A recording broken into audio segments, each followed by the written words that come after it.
이 여자는 이 사람이 지적장애가 있다는 것을 10분 활용합니다. 저항하지 못한다는 걸 이용해서 손으로 목을 조르고요. 바지를 벗겨버리고요. 가해자 여성의 엉덩이를 피해 남성의 성기에다 갖다가 비벼댑니다.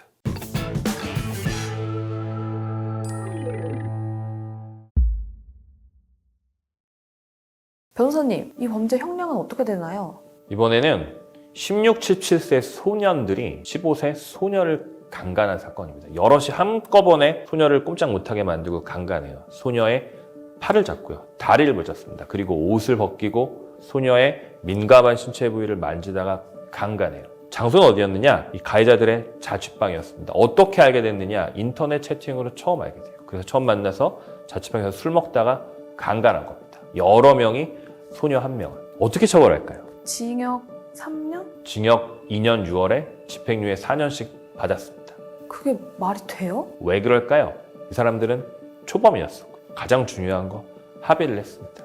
합의금도 나름대로 거액을 지불했어요. 5천만 원의 합의금을 줍니다. 그러고 나서 피해자가 처벌을 원하지 않아요. 그래서 이 사람들은 집행유예를 받았습니다. 어떻게 생각하시나요? 가해자와 피해자는 둘 다 장애인입니다. 둘 다 지적장애가 있었습니다. 가해자는 장애인 복지관에서 일하던 사람이었었고요. 피해자는 그 복지관에 오는 장애인이었습니다. 피해자 나이 40세 여성이었습니다. 그런데 가해자가 피해자에게 성적인 욕구를 품습니다. 그래서 추행을 하고 또 하나는 강간까지 하려고 합니다. 추행의 내용은 뭐냐?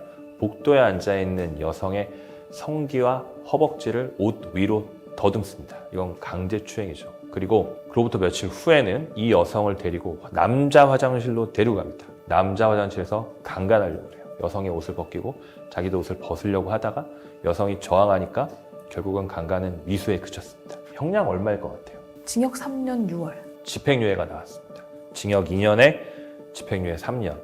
어떻게 생각하시나요? 그게 말이 돼요? 왜 그랬을까요? 먼저 합의했습니다. 합의가 되게 커요. 성범죄 사건에서 합의한다는 건 어마어마한 의미가 있습니다. 합의를 했고 남성도 지적장애인이다 보니까 성적인 욕구를 어떻게 해소할 수 없었던 부분이 좀 있었던 것 같아요. 재판부는 이런 걸 약간 불쌍하게 봐줬던 것 같습니다. 합의했고 초범이고 지적장애인이고 이런 부분 참작해서 집행유예를 선고했습니다. 이번에는 여성이 남성을 강간한 사건입니다. 남성은 지적장애가 있는 24살의 젊은이였습니다. 이 여자는 이 사람이 지적장애가 있다는 것을 10분 활용합니다. 저항하지 못한다는 걸 이용해서 손으로 목을 조르고요. 바지를 벗겨버리고 가해자 여성의 엉덩이를 피해 남성의 성기에다 갖다가 비벼댑니다. 그리고 남성의 옷을 벗겨버리고요. 이 가해자 여성이 피해 남성의 가슴을 막 핥고요. 성기를 빨고요. 이런 행위를 저지릅니다. 그런 다음에 결국은 직접적인 성관계까지 이르렀습니다. 얼마의 처벌을 받는 게 맞을까요? 징역 3년 6월? 이 사건은 실형이 났습니다. 징역 4년의 실형이 났었고요. 왜냐하면 피해자가 지적 장애인이고요. 어떻게 할 수가 없어요. 그리고 합의도 하지 않았습니다.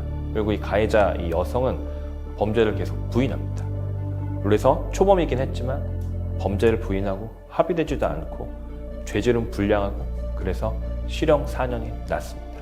당신은 어떻게 생각하시나요? 휴대폰 같은 통신 매체로 음란한 문자, 영상을 보내는 것도 범죄입니다. 피해자는 18세 소녀였습니다. 가해자는 피해자와 휴대폰으로 채팅을 하면서 알게 돼요. 그리고 가해자는 피해자에게 음란한 문자를 보냅니다. 나 써요. 그리고 자기 성기 사진을 보내요.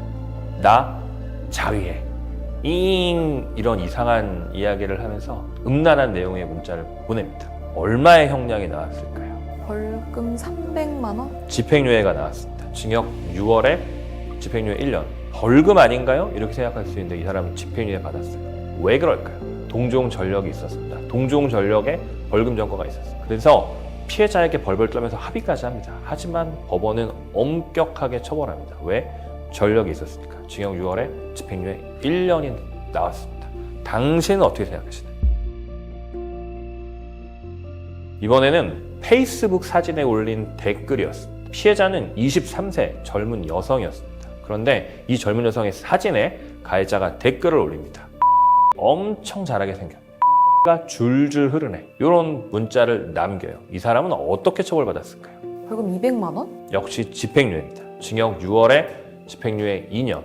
어떻게 생각하면 별거 아니잖아요. 벌금이 아닌가? 이렇게 생각할 수 있습니다. 하지만 이 사람은 전력이 있었어요. 실형받을 수도 있었습니다. 그런데 이 사람은 지적장애인이었어요. 그래서 법원이 집행유예로 선처해줬습니다. 여러분 어떻게 생각하시나요?